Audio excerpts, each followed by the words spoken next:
from my heart. Baby girl, me and you would never part.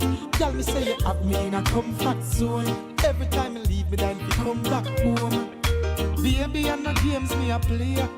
I and I would have never. Keep calm, but listen on. Rocking the waves with Kaieteur Radio. Demerara and Essequibo 99.1 FM. Berbice 99.5 FM. Kaieteur Radio. This is the news on top of the hour. Live from our studio in Georgetown. Kaieteur Radio 99.1 FM.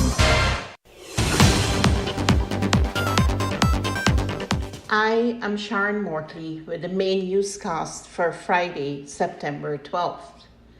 We begin by telling you several families of James Street, Allboystown are now homeless after a Thursday afternoon fire reduced their homes to ashes. 5 houses between Hill and Allboy Streets were destroyed, leaving about 30 persons displaced. By the time this media house arrived on the scene, 3 houses were already engulfed and the fire was spreading. Residents complained bitterly about the Guyana Fire Service's late response, arguing that the losses could have been prevented. The fire is believed to have started in a yard where garbage was being burnt, reportedly occupied by persons the residents described as junkies. From there, it spread to nearby homes. Divisional Officer Otis Charles of the Guyana Fire Service reported that on arrival, firefighters immediately got into action and accessed water from open sources as well as hydrants. As the smoke cleared, we invested nationhood leader Azruddin Mohammed visited the scene. The affected families were also visited by former ministers Robeson Ben, Juan Egil, and Vindia Passad. Notably, the Civil Defense Commission has since activated a shelter at the Six Head Lewis Gym to accommodate the displaced, providing temporary housing and personal supplies. Between Wednesday night and Thursday morning, a major section of North and Central Georgetown was left without service after thieves targeted communications cables in what One Communications Guyana has described as one of the most severe disruptions for the year due to vandalism. The company confirmed that copper vandalism has surged in 2025, now responsible for nearly half of all service interruptions. Alarmingly, vandals have also damaged the sections of the fiber network, mistaking it for copper. This reckless disruption has left households and businesses disconnected, highlighting the growing seriousness of this issue. To strengthen the national response, One Communications is working in partnership with regulators, including the Office of the Prime Minister, the Scrap Metal Unit, and the Guyana Police Force, to curb the trade in stolen copper and to bring perpetrators to justice. While the company's emergency teams are working around the clock to restore service, the company emphasized that a key long-term solution in customer migration to fiber in designated areas is being worked at.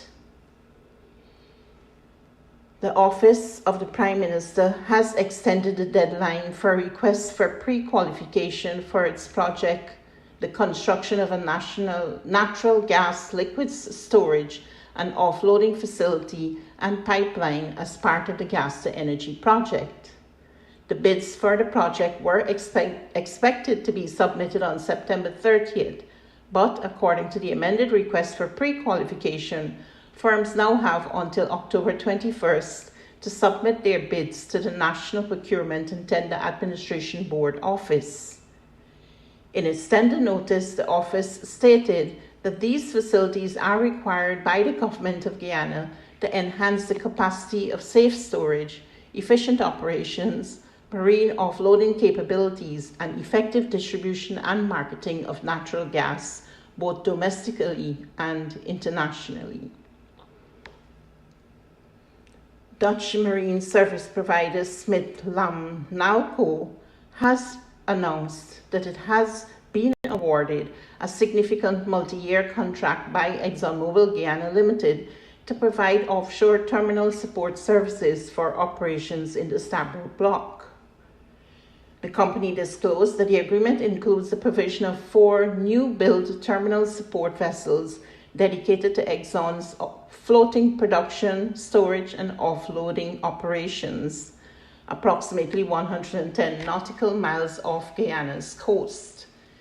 These vessels will support operations, maintenance, and logistics, as well as perform static towage during tanker lifting.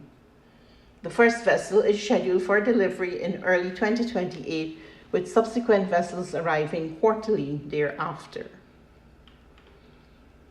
Burkina Faso has announced the removal of visa fees for all African citizens, a move aimed at encouraging free movement across the continent and strengthening regional integration. While African travelers will no longer need to pay visa fees, they will still be required to complete an online application process for approval before entering the country.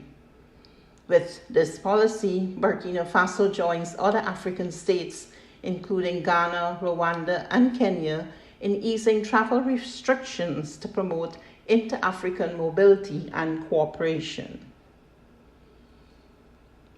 Former Brazilian President Bolsonaro was sentenced on Thursday to 27 years and 3 months in prison hours after being convicted of plotting